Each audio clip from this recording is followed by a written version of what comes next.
Hello, everyone. Welcome to today's Immigration Hour. I hope all of you are doing very well and you have had an amazing week. So, without any further ado, let's just quickly welcome our favorite immigration agent, SAURABH SMAR, for today's Immigration Hour. As you all know, guys, this is a 45-minute session. And whatever questions you have about immigration, please do comment them below. And then Saurabh will take up the questions and he will guide you through them, right? We cannot answer any specific personal questions as it is. He will only be able to provide you with information that is relevant to the question so that you get an idea. And if you want to talk about anything personal, you will have to directly contact him through their Facebook page or through the numbers that are listed below. And he'll be able to help you out, guys. So let's just quickly welcome Saurabh. Hi, Saurabh. How are you doing today? Thanks. Thank you so much for the warm welcome, Ashu. I'm doing really well, and back again every Wednesday, 8 p.m. Immigration Hour with Australia Ludu, helping all our wonderful people, assisting them with all their questions, answers, bringing them with new updates. There are amazing updates available, guys, for today's session, and by the end of the session, we are also going to talk about you know there are hot PR courses. So stay tuned. We will talk about those hot PR courses. They will be available for a lot of people, whether you are studying whether you are on your TR, whether you are currently on a student visa, studying masters, which is not quite good enough for you to get permanent residency, where you can do those courses as a concurrent course as well. So we'll talk about those options as well, and we'll try our best to answer as many questions as possible. And certainly we will also talk about recent employer-sponsored visa updates. So yesterday, I also let everyone know, if you don't follow my TikTok page, so I also have a TikTok page as well. It's GV Migration, so Global Vision Migration, and I made a video about the recent 482 visa update. So that update is actually a very massive update, and it's not just for people who are currently on employer-sponsored visa. It's for people who are on any visa. Whether they don't even have a visa, it can be done something for them as well. Okay, so stay tuned. We will talk about those updates. It's a very massive update for a lot of people. It's going to change life of thousands of people, hundreds of thousands of people all around Australia. So I'm going to talk about those cases as well. And so we want to keep this as interactive as possible. So if you are watching, make sure you do, say hi, or let us know where you are watching it from. Mention your location so we know that we have people, watching from Sydney, from from Queensland, from Western Australia, or from overseas as well. So do mention your location, and we will be more than happy to answer all your questions along the way. Okay, so that's that. So, Saurabh, we have heard a few amazing things this last weekend. That's about so many of your clients getting PRs. Is this true? Like, what is happening with them? Shed some positivity, please, to us as well. Yes, yes. So, so today itself, we actually received 4 186 direct entry grants, and that's actually from Queensland. So we do, even though we are based in Melbourne and Canberra, we have clients all over Australia. We help clients all around Australia, whether they are in Tasmania or in Queensland. So this week has so far, it's only Wednesday, it's only been 2 days have passed. This week has been very amazing for us. Especially today, we receive 4 186 grants for doctors up in Queensland. And secondly, we receive a civil engineering nomination approval from Queensland as well. So that is another plus point. Plus, another advantage, another positive news that we have is for one of our Australia Aludu fans, or one of our Australia Aludu followers, we helped him with his employer-sponsored case, and we had his nomination approved today. So it's actually as you can see, we are actually assisting Australia Aludu people, and so we didn't get any request or anything, straight up approval of the nomination. and hopefully we'll get the visa granted soon as well. So these are the few positive notes, and we receive a you know electronics engineering assessments as well from Engineering Australia. And one of the ACS assessments that we recently got approved, that was on Monday, and the client had at least last 8 years of work experience. So getting experience assessed from ACS is actually not an easy task anymore, since ACS has actually changed their requirements in the late 2021. So in December 2021, they actually updated their requirements, and getting a positive assessment from ACS has become quite hard, as a lot of people would already know, on people who are watching, that ACS do not accept cash experience. They are very particular about the kind of documentation you provide as well.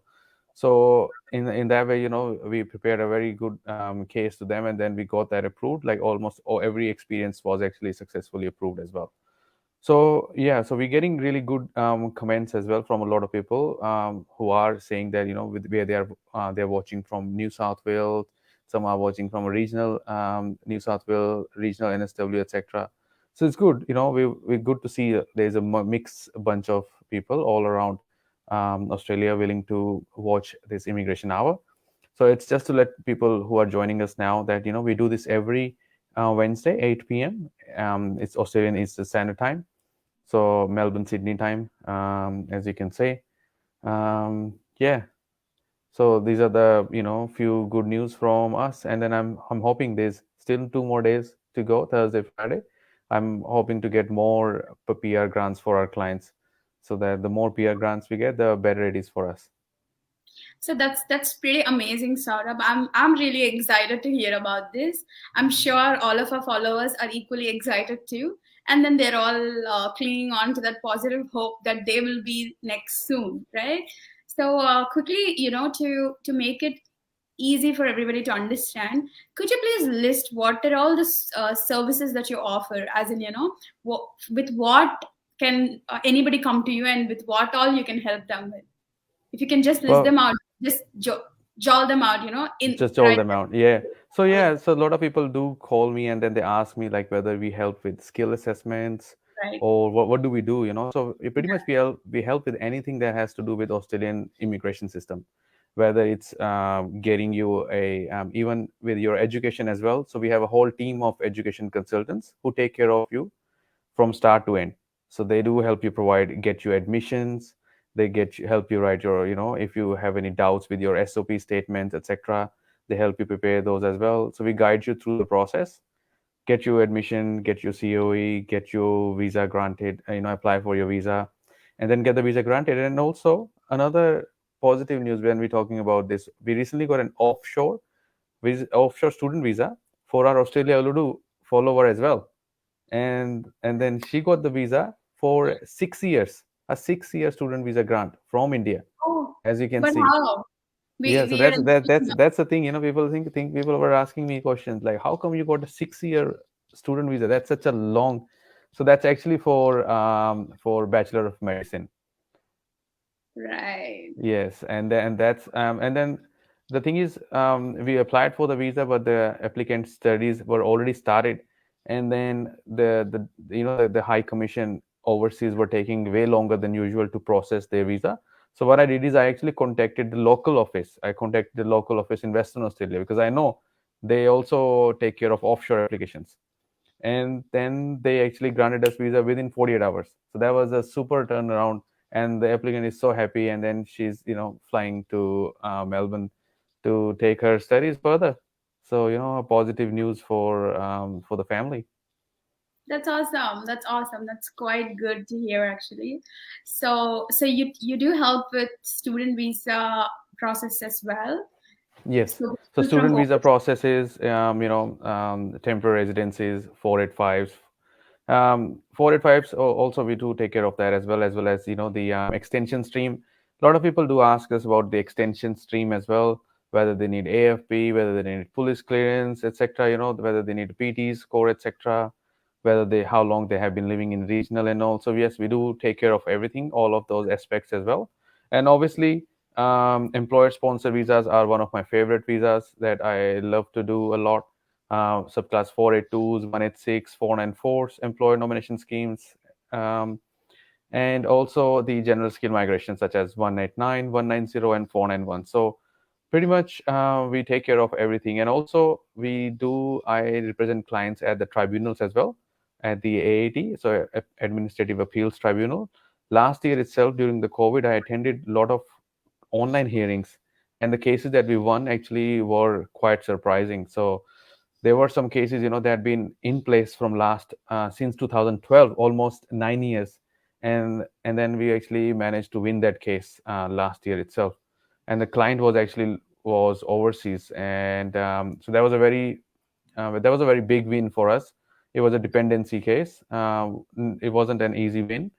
We have to, I was there in 2 hearings, and then the third one they gave us the result in our favor. So that was a very positive result. I was so happy. The family was super happy as well. And then another case that we won was actually about the Schedule 3 criteria for partner visas. A lot of people do know that applying for partner visa is not that straightforward if you do not hold a visa. So we actually helped someone who had the visa cancelled, and then they applied for a partner visa, and then they came to us at the AET stage. So we helped them win that case as well. And now they are actually, they got married. They actually invited me to their wedding as well. So that's another plus point of helping these beautiful clients. And there was a few other cases, with for student visas as well. And then, as I said previously in the last webinar, how we actually got a 485. Someone came to us with a 485 refusal, and we got their decision overturned without even have to go to tribunal. So there you go. So we know exactly what we are doing. And then there are other cases such as, a lot of people do receive NOICCs. So what we'll do is maybe next time or sometime, we will do a session about skill assessments, because a lot of people do have questions about how to do skill assessments for VET essays, ACS, TRA. Some people don't know what the job ready program is. Some people are not aware of Engineering Australia, what is the Washington Accord qualification, whether they need a CDR reports, or whether, say, for example, if they are a chef, how much experience do they need, whether they can do a skill assessment through an offshore skill assessment program, or if they have an employer willing to sponsor, do they need a skill assessment as well or not? So these are the things I think a lot of people are not aware of that as well. So I will try my best to answer all these questions for you. Feel free to ask any questions in related to Australian migration. And another thing is early, I think late last year, I think in November. So we had this case where someone actually had their visa about to refused based on the fact that the immigration thought that they provided wrong information, they provided bogus information, duplicate documents. So, but we actually managed to overpower that as well, and then they subsequently got their partner visa granted. Similar case was about the 190. Someone actually, department sent them a notice that we're going to refuse your visa. Looks like you provided us with bogus information, and then we actually got that decision overturned as well. And now the whole family actually is permanent residents. There were 3 of them. So that's such a positive news for a lot of people. And a lot of people do ask me about the new budget. That the new budget is going to be is going to be, say, for example, whether it's going to be good for a lot of people. Yes, it's going to be really good. As you know, last year 189s were only sitting at 6,000 seats. However, it has been increased to 16,000. That means they might do every month invitations as well. So this is the time, guys, until July. Most of the states are going to close now. April, May, June, states will shut down. They will run out of their nomination places. But this is the time where you have to get your skill assessments done, get your PT score updated, get your NATIs sorted. And a lot of people, if your PT is about to expire, your NATI is about to expire, they're valid for 3 years for immigration. Skill assessments are valid for 3 years unless it is stated on it. ACS are not valid for 3 years. So be very careful and get those documentation ready, because from 1st of July when the round happens, and if you do got the invitation, turn out to be the day you invited, your ACS assessment or any assessment has expired, your PT score has expired, you cannot apply for the visa. That means that invitation will lapse, and you can't just get a new one and then apply, because your assessments must be valid at the day of invitation, at the time of invitation. So that's very important. Okay, I think I've spoken a lot. Yeah, that's cool. We did get a lot of information, on. So guys, I believe it is clear right now for what all things you can approach Global Vision Migration for, and for what all things Saurabh and his team will be able to help you out. So without any further delay, now let's just quickly get into the questions. There are a lot of followers who have posted questions about different other things.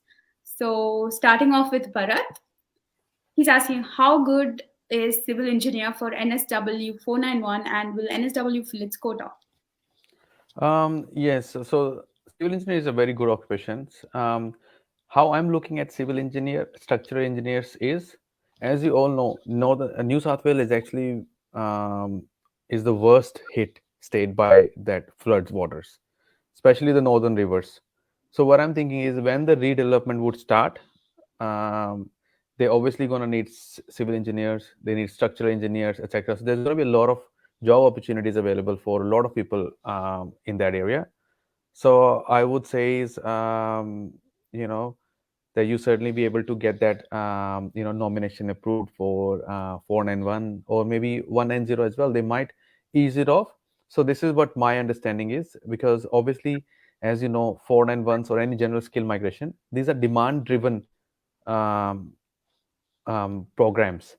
What does it mean is, if there is a demand, then obviously you can get that invitations or nominations approved.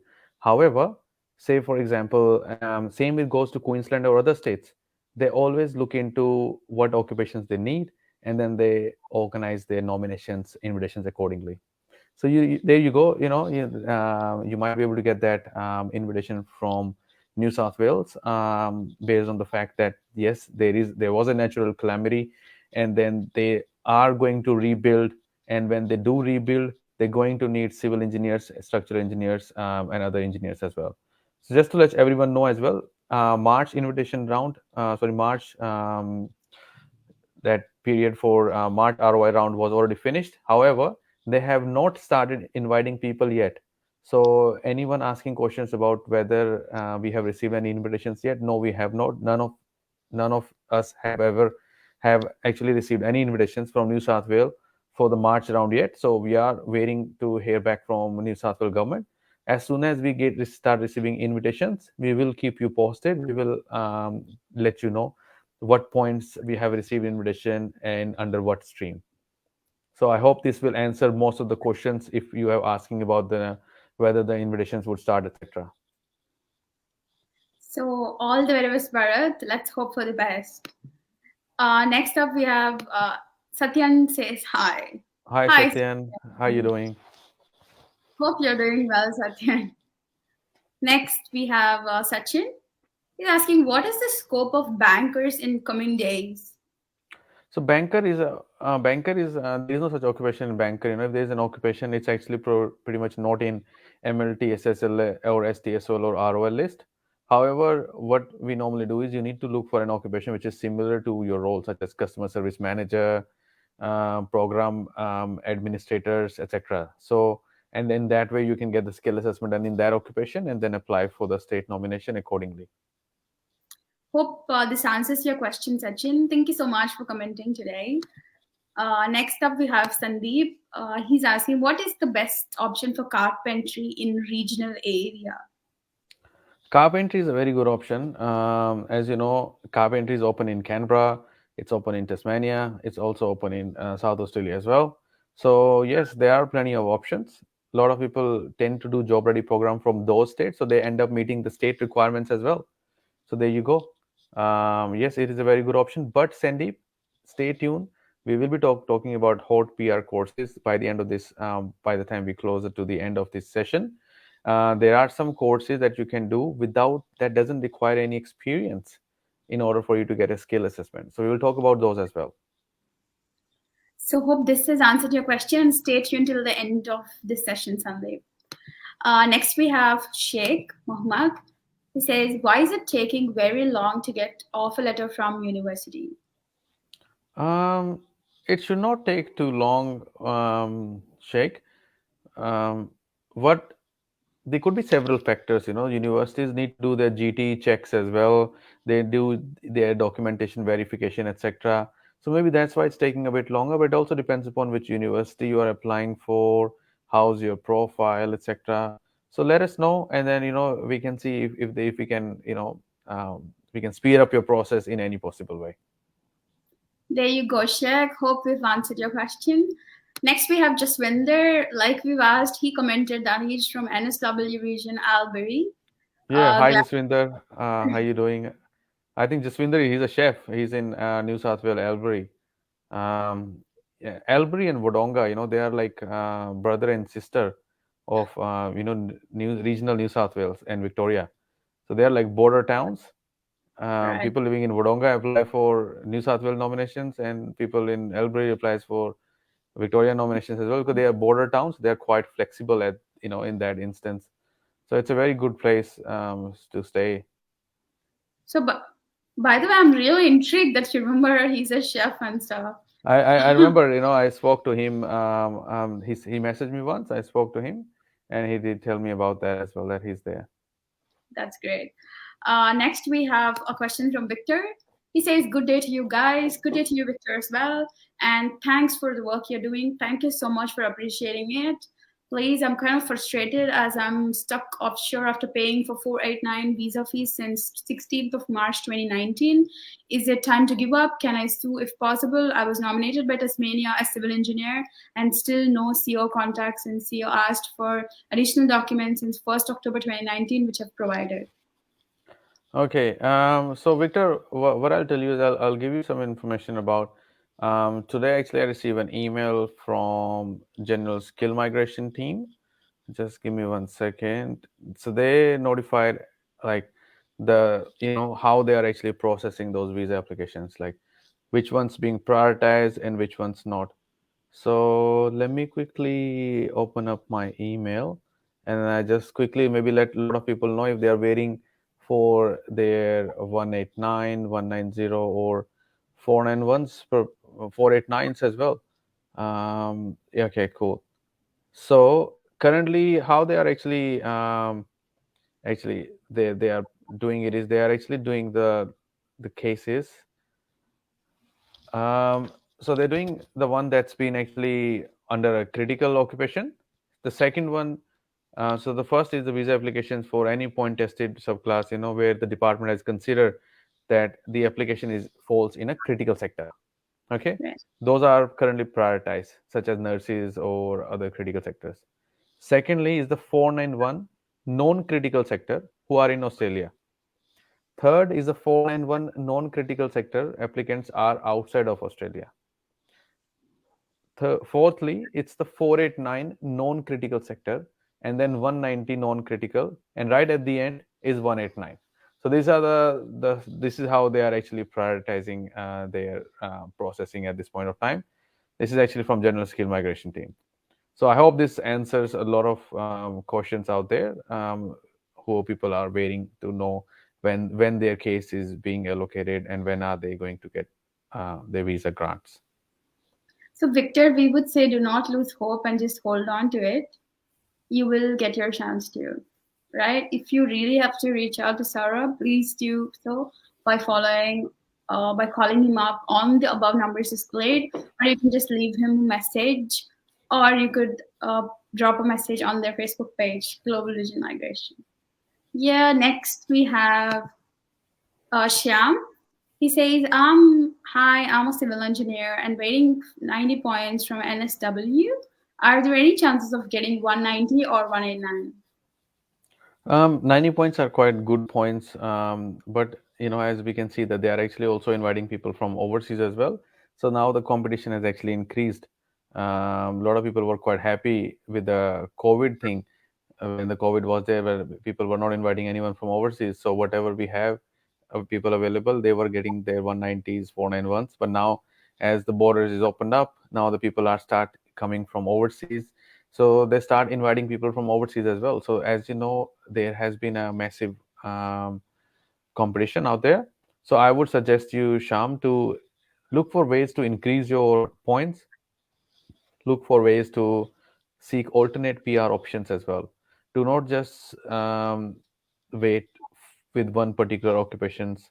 Sometimes it's always good to have multiple skill assessments or multiple occupations in hand, just in case if you one fails, then the another one will be there to help you out.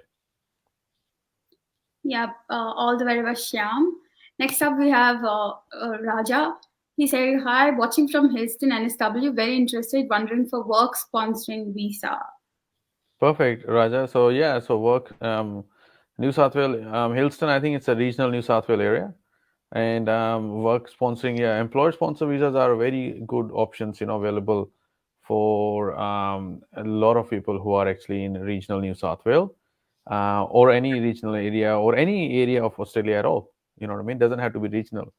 So I will talk about those 482 changes very shortly after we have answered few of the comments, and then we'll talk about the recent 482 changes as well, because there has been very good changes about the English language and age requirement has been waived, etc. So we will talk about those as well. So Satyan Chandra is asking, after submitting documents for S56, how long may that take to grant visa for accountant?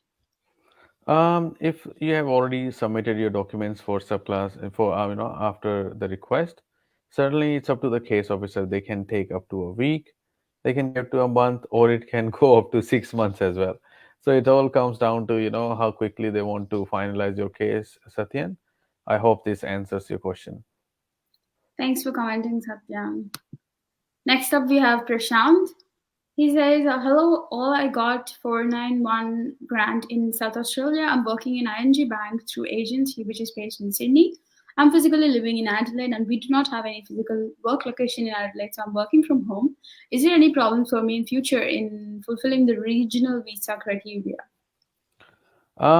Because so you're currently working in ING Bank through an agency which is based in Sydney. Your employer is not based in regional. So you need to understand one thing. You must live, work, and study in regional only. And after every 3 to 6 months, department will send you an email to check your compliance with 491. And then in that email, they normally ask you to kindly provide us with your employer details, employer location. They ask you to provide their ABN and everything. And if you provide those details and turn out to be your employer is not in regional, then obviously it might cause you trouble. It might cause you some issues as well. So be very careful, guys. Do not, because after so much efforts, if you manage to get 491, and you don't want that to go down the drain. Yeah. Be careful, Satya. Be careful. That's it we can say. Next up, we have Raju. He says, how much time for 482 visa? I applied in July 2021 from Melbourne and I'm still waiting. Currently, 482 visas are taking a little bit longer than usual, Raju. So it also depends upon your occupation as well. And so we have seen, even the PMSL occupations currently is taking a little longer than usual. However, being said that, you can certainly, what you can do is make sure your police clearances, everything has been provided, your medicals have been done. So what we have seen recently is that if your medicals and police clearance have been provided to the department, and in that way they are actually prioritizing your application because the application is decision ready. So they don't just have to wait, approve the nomination. They can then just approve the visa as well if everything is all good. So next, Bharat is asking us how many seats are left for NSW 491? Because they haven't actually invited anyone yet. Certainly, they're not going to do any other rounds either. So we don't normally know exactly, what's going to happen, etc. So I would say we just need to wait and watch, Bharat, because the round hasn't started yet. The invitations hasn't started yet, so we don't know. So next we have a question from Bhargav. He's asking, hello, currently I'm working as a beef cattle farmer and I have 1 year of experience. I'm also getting my skills assessed by VETASYS. After my skill assessment, can I move to another occupation, say poultry farmer, that has 190 visa option and fulfill currently working criteria by working 6 months and lodge my visa with the beef cattle farmer skill assessment? The reason why I'm asking this question is that all the 4 digits of farmers are matching with each other. Therefore, he is wondering. Okay, so currently you're getting a skill assessment as a beef cattle farmer. So, and then what was his the left? Oh yeah, and then he can move to poultry farmer because obviously beef cattle is it falls under what they called regional ROL list. Um, Poultry farmer is a different occupation. It does fall under um, the the STSO list available for 190 as well. Um, because the first 4 digits are same, it can be considered as a closely related occupation because the first 4 digits they fall into the same unit group. Um, However, what I would suggest is because if you are already aiming for, if you're not able to get 190, I would suggest look for 494 options as well because if you are working already, you're getting a skill assessment. That means you're working as a beef cattle farmer. Maybe then you can look for employer sponsored visa 494s in the regional area for that one. Or if you're not able to get 190. So I'm going to also talk about a 482 short-term to PR options now. So I think a lot of people would want to know about that as well, about the recent update that happened recently. So as you know, there were so there were a lot of people who were, as you know, there's a PR MLTSSL list, there is a short-term list, and there is a ROL list. And if anyone who's working with their employer on a 482 visa, they want to apply for 186 direct entry or they want to apply for 186 TRTS. Currently, you need to have an occupation in the MLTSSL list if you want to apply for 186 direct entry or 186 temporary residence transition stream. Under direct entry is always MLTSSL now, and TRTS, which is if you must work with an employer for at least 3 years out of total 4-year work and then be eligible for temporary residence transition stream. However, as you know, not everyone is working in MLTSSL list occupation. There are people who are working as a marketing specialist, who's working as a retail manager at a petrol station. Some are working as a customer service managers. Some are working as a contract administrator. Some are working as a cook. So there's a lot of occupations which falls under short-term skill occupation list. So for those people, there is a very good option available. If any of those people who are listening our show right now, and if you or your friends or your family member who were in Australia for at least 12 months between 1st of Feb 2020 and 14th of December 2021, and then those people, and they must be in Australia during that period, and they could be eligible to apply for 186 temporary residence transition stream after 1st of July. And I can give an example how they can do that. So say, for example, as you know, if you are a chef and if you have 3 years, you apply for a 482 visa because you had 2 years of experience, you can get a 4-year 482, you work with an employer for 3 years, and then you can apply for 186 under temporary residence transition stream. However, you can only do it if your occupation is in MLTSSL. But with the new update, with this massive change that the government has done, the reason they did is they want to help those people who have been in Australia during the COVID period and who have actually assisted Australia with their economy recovery. So that's the motive behind that. For those people, say for example, if someone is a cook, it's a short-term occupation. It did not had any PR pathway at all. Cooks can do 2 482 visas for 2 years only twice in Australia.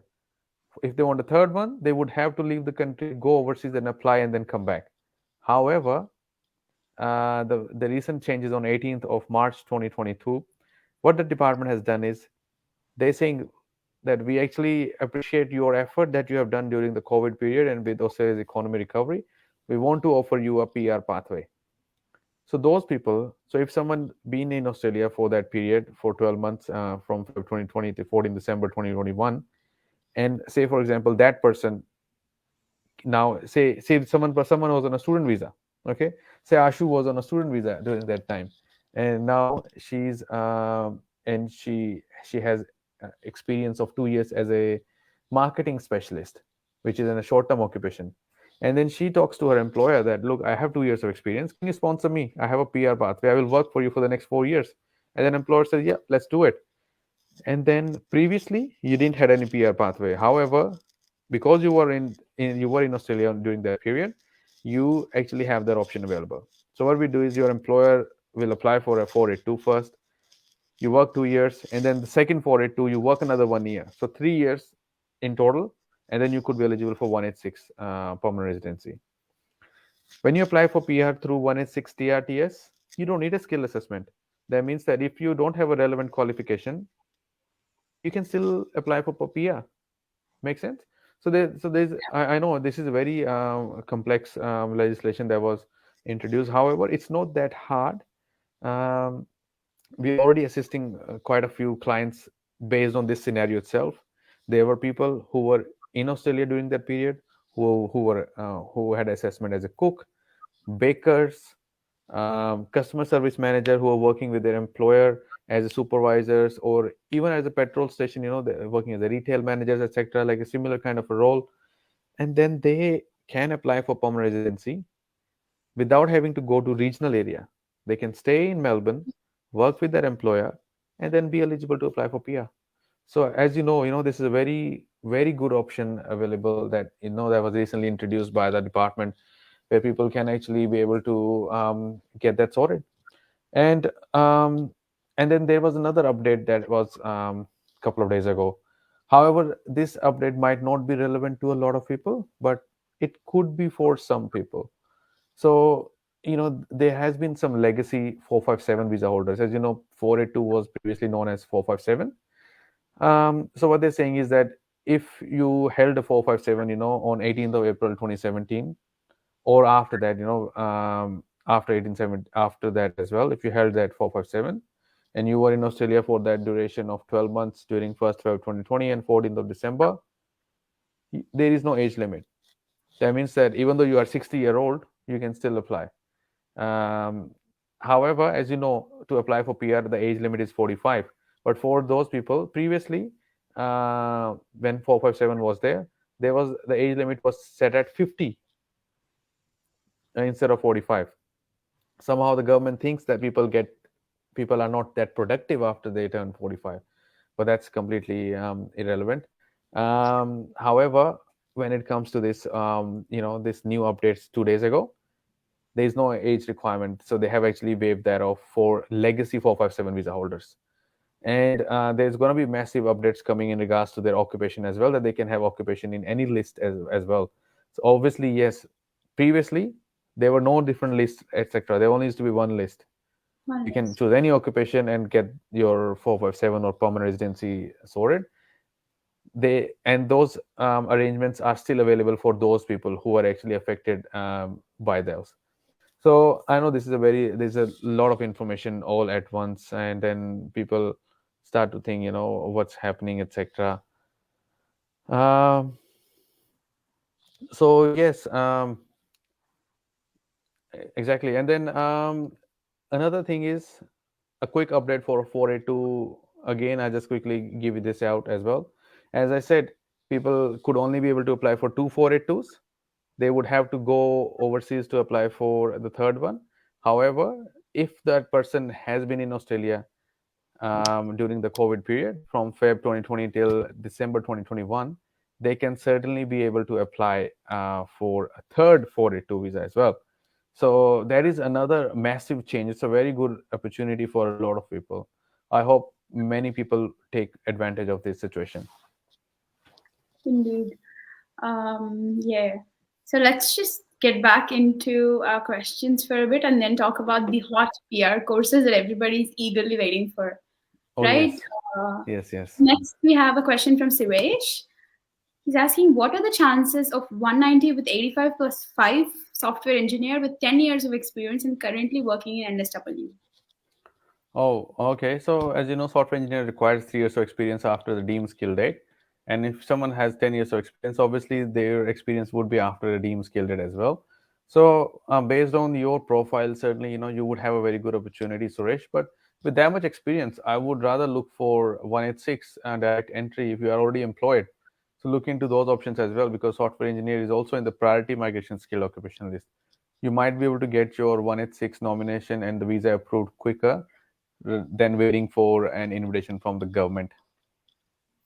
So, all the very best, Suresh. Next, we have Ranjot Singh. He says, hi, chances for 190 nomination for first class welder with 85 points in South Australia have 3 months experience as per the requirement on their side for this occupation. So that's a very good occupation. Welders, metal fabricators. 3 years experience is a good requirement. Yes, you do meet that requirement as well, and then you can certainly be able to get that as well. 85 points is also very good points, Ranjo.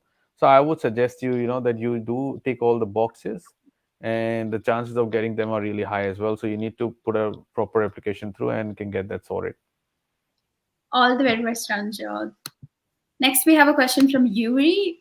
She's asking, hi, I just wanted to ask, I got pre-invited for 491. Is it okay to wait for to be invited for 190 instead? Please help me. Thanks. I got pre-invited for one. Is it okay to wait? Yeah, you can until unless you get your 491 visa granted, then you cannot apply for any other visa. Okay, for the first 3 years. That is very important, guys. Even though if you got 491 invite, you got 491 invitation, you applied for the visa, but you haven't got the visa yet. But next morning you receive a 190 invite. Quickly apply for 190, and then you can withdraw your 491. All the very best, Yuri. Next, we have Saroj. He's asking, hi SAURABH, if we move interstate while holding 190 visa, will it affect partner visa 309, visa processing or citizenship pathway or resident return visa in future? We haven't seen any of issues when it comes to like that, because once you got 190, you are a permanent resident of Australia, and as a permanent resident of Australia, you can live anywhere in Australia as well. So there you go. I hope that answers your question, Saroj. Next, we have a question from Pranay. He's saying, I finished my master's in IT from Victoria and I have a skill assessment in electrical engineering for my bachelor's without NATI and PTE. Can you please suggest any state where I'll be eligible to apply any PR visa? Um, Electrical engineers are also available in Canberra as well. So you should also look into those options as well as a Canberra state and territory nomination. South Australia could be a very good option for you as well if you do manage to, if you go in outer regional South Australia, live there for 1 year, do any jobs, you could also be eligible for 491 there. South Australia received a higher number of 491 places as well, so they might encourage people towards their 491 outer regional South Australia. So yes, there are plenty of options available. However, I would suggest you to increase your points at NATI by the time you get to July, when the new financial year starts. So you'll be nice and ready with all the high scores. Hope that helps, Pranay. Thank you so much for messaging us today. Next, we have a question. These are the last two questions, guys, for today's session. And next, we're going to move into talking about the hot PR courses. We have Josima. She's asking, hello, applied 457 in 2016. Nomination got refused and I took it to the AAT. I hold student visa in the meanwhile. AAT approves nomination and sponsored December 2020 to December 2022. Able to apply 186 TRT in July or December 2022. Okay. So the new rules would come in place from 1st of July 2022.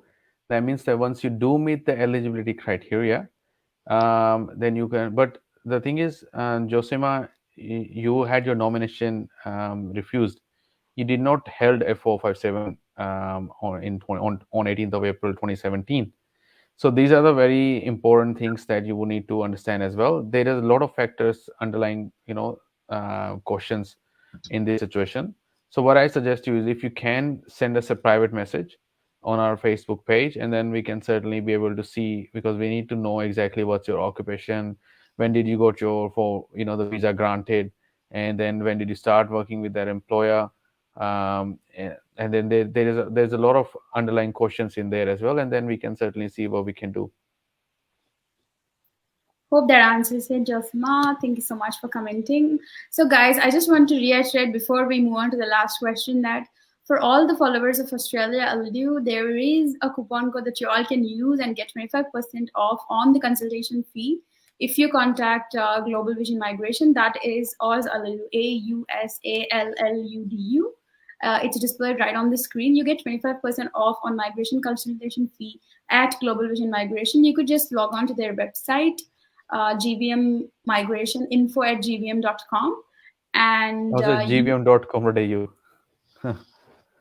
Okay, it's you could email them on info@gvm.com for your appointments, or you could visit gvm.com.au and then book your consultation and apply the coupon code AUSALLUDU and get 25% off the migration fee.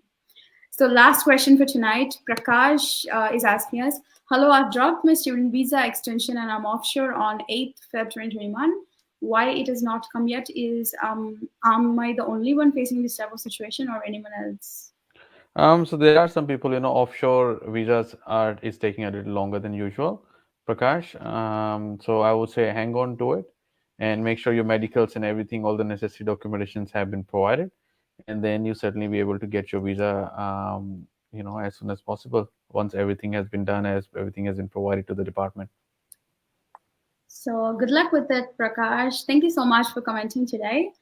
So now, SAURABH, everybody's eagerly waiting for you to tell us what are the hot PR. Okay, so because I know it's already 47 minutes and I'm really tired of talking as well. So I'll talk about 3 courses. Okay, first of all, the first course is we'll talk about is an early childhood course.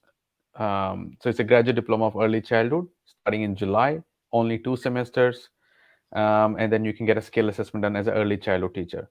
Early childhood teacher is an MLT SSL list occupation. You can apply for 189, 190, 491. It's available in every state, not even a single state where this occupation is not available. Super easy to get a job as well. Every suburb has 5 childcare centers or more. You can, once you do get this qualification, you can easily get a job. Victoria has a workforce skills pathway available for people who are early childhood teachers. Skill assessment is done through AITSL. Their requirement is that either you do a 1 year of graduate diploma or 4 years of bachelor's of education.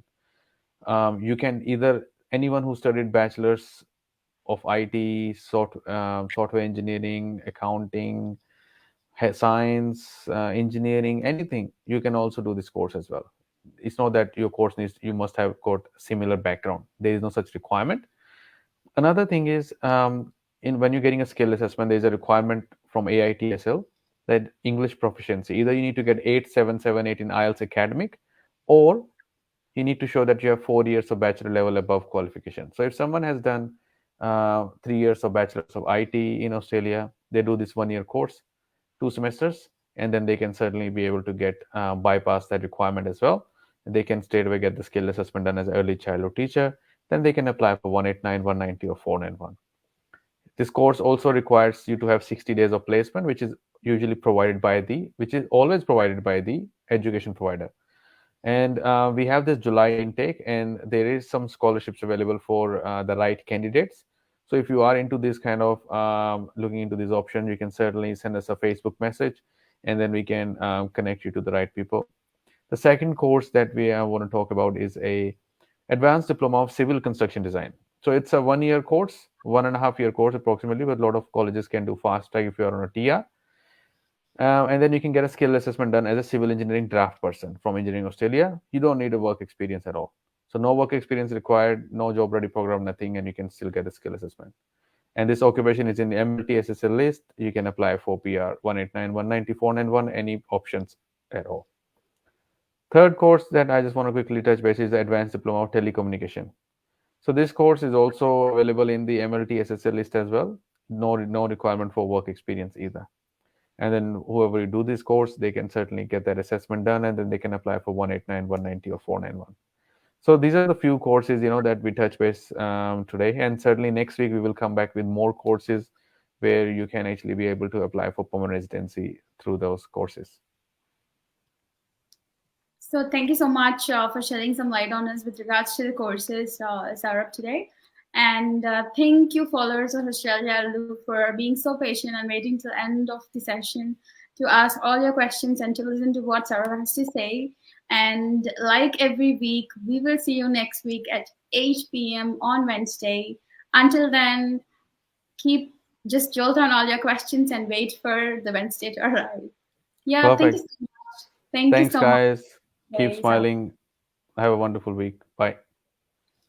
Have a wonderful rest of the week.